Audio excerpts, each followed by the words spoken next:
Deep within the heart of Brazil's Atlantic forest lies Vintem Hill, a place where death has become synonymous with mystery.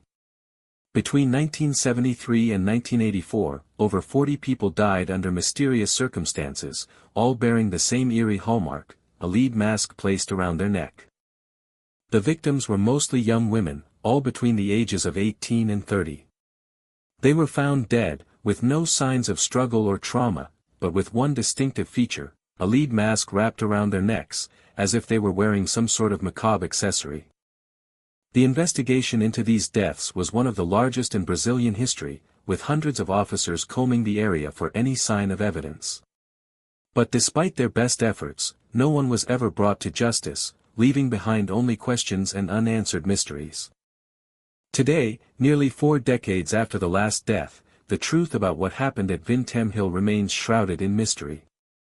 But our investigation has uncovered new evidence and testimony from those who lived through it, shedding light on one of Brazil's most bizarre and sinister crimes.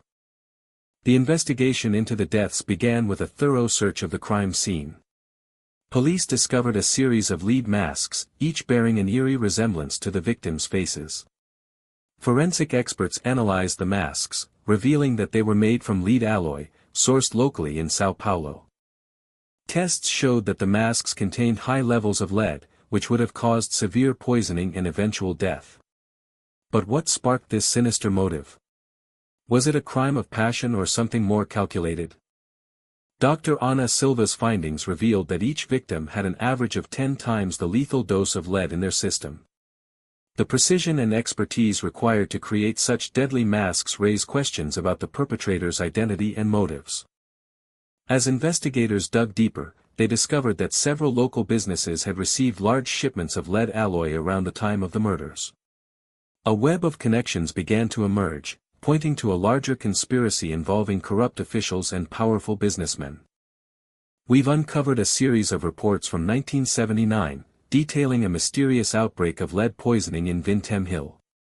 The victims all showed similar symptoms: headaches, nausea, and eventually, death. But what's striking is the lack of any clear cause or explanation. Was it an industrial accident? A deliberate act? Theories abound, but one thing's certain: something sinister was at play. Our team has been analyzing the soil and water from Vintem Hill, and the results are chilling. Elevated levels of lead have been detected, suggesting a long-term exposure to toxic substances. But where was this contamination coming from? Were the victims ingesting contaminated food or water, or was something else at play? Mrs. Silva lived in Vintem Hill when the incidents occurred. She remembers the masked men, mysterious figures in white hazmat suits, seen wandering the streets at night. Some said they were from the government, while others claimed they were industrial workers trying to cover up a disaster. Whatever their purpose, Mrs. Silva is convinced they played a role in the tragedy. As our investigation unfolds, we've discovered a web of secrets and lies surrounding Vintem Hill's past. It seems that a local mining company may have been involved in the lead contamination, but was it just an accident, or something more sinister? We're not sure yet, but one thing's certain: the truth behind the lead masks of Vintem Hill remains shrouded in mystery. Dr. Maria's research points to lead as the cause of death in Vintem Hill. The community was plagued by widespread lead contamination, likely due to abandoned mining operations and industrial waste dumping. This toxic legacy may have been responsible for the bizarre symptoms reported.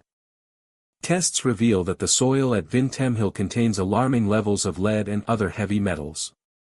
We investigate how these toxins may have been inadvertently ingested by local residents, leading to acute poisoning and bizarre symptoms. Local residents like Maria have long suspected that something was amiss on Vintem Hill. It was like nothing we'd ever seen before, she says. The symptoms were so unusual: convulsions, paralysis. It was as if the people were being poisoned from within. Autopsies confirmed the presence of massive amounts of lead in victims' bodies. This is an extreme case of acute lead poisoning, says Dr. Silva. The toxic load would have been catastrophic to the body's systems. It's a wonder anyone survived. The investigation into the lead masks is now closed, with no one ever charged or convicted. But what we do know is that at least 11 people died under mysterious circumstances on Vintem Hill between 2014 and 2016. Theories about the cause of death vary, but most point to a combination of heat, humidity, and toxic chemicals in the lead masks.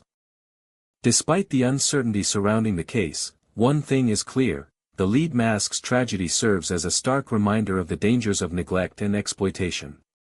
In the end, it's not just about solving a mystery, but about acknowledging the lives lost and striving for justice and accountability. As we leave Vintem Hill behind, we remember the haunting words of Dr. Maria José de Fatima: the earth has its own way of claiming what belongs to her. Fade to black. Final thought: the camera lingers on a single word etched into the memorial stone: Memoria, memory, the END.